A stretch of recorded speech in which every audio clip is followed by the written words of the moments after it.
Assalamualaikum warahmatullahi wabarakatuh. Baik, teman-teman, kita akan membahas mengenai tips menghadapi karakter peserta didik yang hiperaktif. Nah, sebelum kita membahas lebih jauh lagi dan lebih dalam lagi mengenai hiperaktif, izinkan saya memperkenalkan anggota kelompok saya. Yang pertama ada Nur Habibah Sus Fatima dengan saya sendiri dan rekan-rekan saya yaitu Retno Andriani, Iga Wulanadila, Dwi Yunita Anggraini, Pramadya Ninggar AP, dan Muhammad Irfan Abdillah. Selanjutnya, kita akan membahas mengenai apa sih yang dimaksud dengan hiperaktif itu. Nah, hiperaktif adalah gangguan pada tingkah laku yang ditandai dengan tingginya aktivitas seseorang yang tidak bertujuan dan bersifat negatif. Hal ini disebabkan oleh disfungsi neurologia. Biasanya gejala utama yang selalu muncul dan yang ada pada anak yang mengidap hiperaktif ini yaitu adanya kondisi di mana seseorang atau anak tidak bisa diam atau bahkan sulit untuk fokus sehingga kurang memusatkan perhatian pada hal yang akan dituju seperti itu. Selanjutnya kita akan membahas mengenai karakteristik hiperaktif. Nah, di sini ada 6 poin tentang karakteristik hiperaktif ini. Yang pertama yaitu ketika di dalam kelas, anak akan melalui siklus seperti keluar masuk kelas dengan berbagai alasan. Selanjutnya, melakukan gerakan fisik seperti tangan yang selalu memukul-mukul meja atau bangku sehingga menimbulkan suara gaduh di dalam kelas. Selanjutnya juga ada berlarian saat di dalam kelas.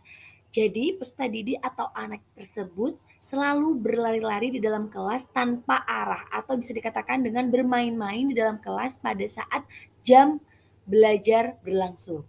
Selanjutnya juga menggoyangkan kaki pada saat mengerjakan tugas dan pada saat kegiatan belajar mengajar berlangsung, yang dimana hal ini disaksikan oleh guru secara langsung. Selanjutnya, memainkan pensil atau benda apapun yang ada di depannya, sehingga timbul suara berisik pada waktu kegiatan belajar mengajar berlangsung. Dan yang terakhir, seringnya mondar-mandir pada waktu kegiatan belajar mengajar atau pada waktu disuruh mengerjakan tugas oleh guru. Dalam hal ini, karakteristik hiperaktif ini sudah sering kita amati dan sering kita temui ketika proses pembelajaran berlangsung pada peserta didik kita. Selanjutnya, di sini juga terdapat faktor penyebab perilaku hiperaktif ini. Nah, ada dua faktor. Yang pertama yaitu faktor human dan yang kedua faktor non-human. Faktor human ini ada yaitu dengan adanya orang tua yang terlalu otoriter kepada anak dan juga adanya tuntutan-tuntutan disiplin yang terlalu kaku sehingga membuat anak itu semakin terbatas atau merasa terlalu dikekang seperti itu. Dan kurangnya pengawasan orang tua ketika proses pembelajaran maupun ketika proses bersikap peserta didik ketika dalam kehidupan sehari-hari. Terus adanya pemanjaan pada peserta didik ketika di rumah maupun di luar rumah. Dan adanya orientasi kesenangan dalam diri peserta didik tersebut. Selanjutnya terdapat faktor non-human. Nah, di sini adanya faktor genetik dan aspek lingkungan. Jadi dengan adanya genetik ini bisa menyebabkan perilaku hiperaktif pada peserta didik dan juga pastinya aspek lingkungan ini sangat mempengaruhi pada perilaku seseorang. Baik itu yang positif maupun yang negatif. Selanjutnya, di sini kita sudah menyiapkan tentang tips mengatasi anak atau peserta didik yang hiperaktif.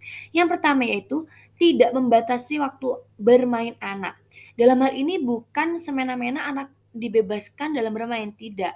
Akan tetapi anak-anak ini bermain bebas apapun yang mereka mainkan, tapi dengan membuat aturan yang jelas. Tidak dalam satu hari tidak harus mereka tuh bermain terus tidak, tapi orang tua atau guru juga memberikan batasan kepada anak tentang suatu hal yang akan mereka lakukan. Dengan hal itu, mereka tidak berlebihan dalam menyikapi sesuatu.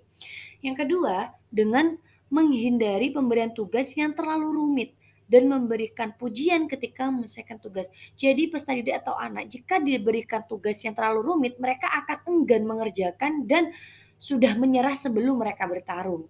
Dan juga ketika mereka sudah selesai dalam menyelesaikan tugas, entah itu nilainya baik atau entah itu hasilnya baik atau tidak, mereka patut diberikan pujian agar mereka terus bersemangat dan berkembang tentang apa yang sudah diberikan sesuai dengan tugas yang sudah diberikan oleh guru maupun orang tua ketika di rumah.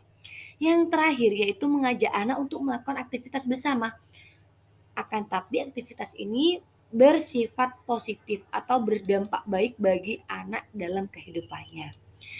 Mungkin itu saja pemaparan dari kelompok kami tentang karakter peserta didik yang hiperaktif. Terima kasih sudah menyimak dan menonton sampai akhir. Selamat belajar dan semangat kepada kalian semua. Terima kasih. Wassalamualaikum warahmatullahi wabarakatuh.